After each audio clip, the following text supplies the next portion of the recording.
And so to these two who stand before us. They're not two new individuals coming together, but they're two individuals strengthening their bond. But how did all this come about? Well, I'm about to tell you. As is the modern way, the lovebirds here met online and started talking on Boxing Day 2014. Both were students at Stirling University, and they made arrangements to meet face to face in the new year on the 13th of January. They had a great evening in each other's company, which they both enjoyed immensely. They then started texting and talking continually together. The following week, they ventured forth together to a nightclub in Stirling, and again, they had a great time. Since these very days, they've been a couple, and are now 8 years down the line. But to go back a little in time, to January 2016, they were visiting their friend Janka in Norway. Matthew had bought a ring a couple of weeks before, as he knew what sort of ring Marc would like. Due to Marc intimating in apparent routine conversation the type of ring he liked. So there were certainly no hints there. We then come to the last night of their holiday in Norway, the 15th of January, almost a year since they had first dated. And they were in Oslo, where the temperature was a balmy minus 21 degrees. After having a lovely meal, they walked along the waterfront and then to the top of the Opera House, where they stood and looked out over the city and the water.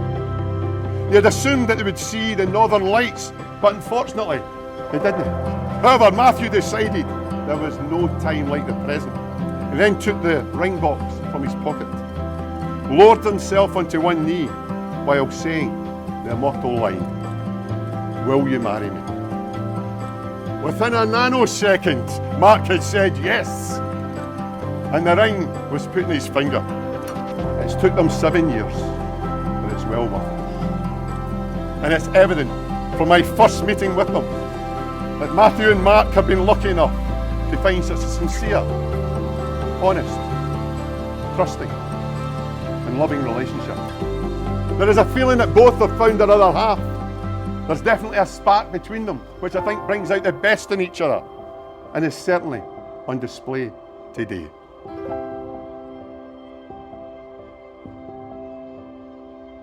For today, you marry your friend. The one you've laughed and cried with, the one you've learned from and shared with, the one you've chosen to support, encourage and give yourself to, through all the days given to you to share. Today you marry the one that you love.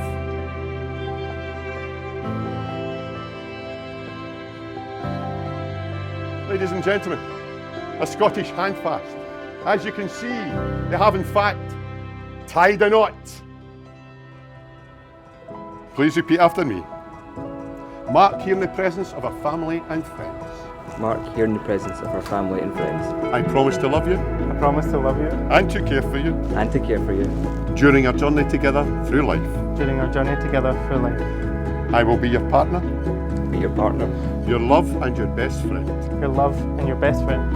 I give you this ring. I give you this ring. As a token of my love for you. As a token of my love for you. Of my love for you. And as I give you my hand to hold. As I give you my hand to hold. I give you my heart to keep. I give you my heart to keep. You shall bring one side.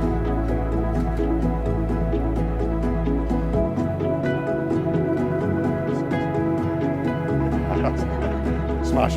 I, Matthew John McEwen. Accept you, Marc James George Hillhouse. Accept you, Marc James George Hillhouse. To be my lawful wedded husband in marriage. To be my lawful wedded husband in marriage. Following the declarations made before me and in front of all you witnesses, it is now my very pleasant duty, Matthew and Marc, to declare you married. Please kiss.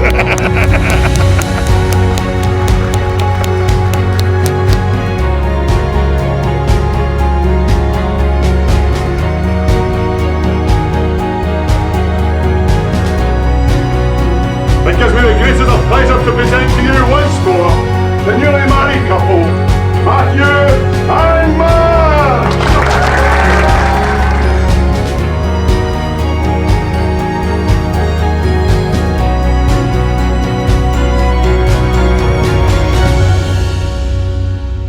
What do you say in a father of the groom speech? Well, I suppose I can share some of my overriding memories of Matthew as he was growing up.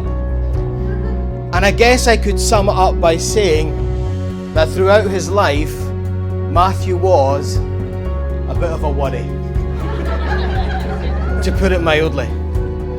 When he was born, I kid you not, he had 2 lumps on his head that looked as though he was growing horns. And the midwife could see how distressed I was.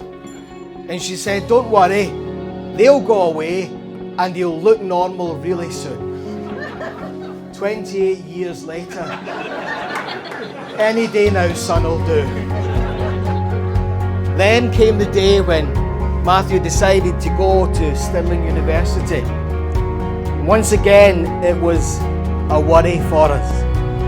How would he fit in? But the strange thing is, that was where everything changed. It was while at Stirling that Matthew began to change, to become more confident, more assured, and indeed much happier.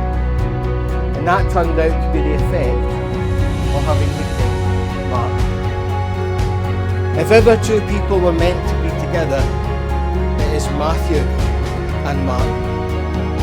That here were 2 people who understood each other, who cared for each other, and who grew to love each other.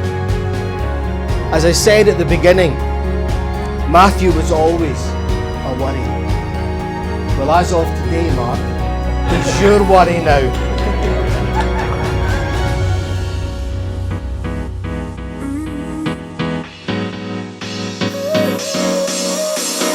Work is almost over, summer's getting closer.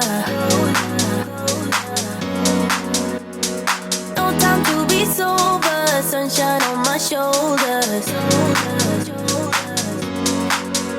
I'm alive and breathing, living my best life. Love is on my mind and it's making me high. I'm staying in this moment, though it's hard sometimes, but I work it out every once in a while. I feel the love, I feel it growing every day. I feel the love, I feel the love. I hope it never goes.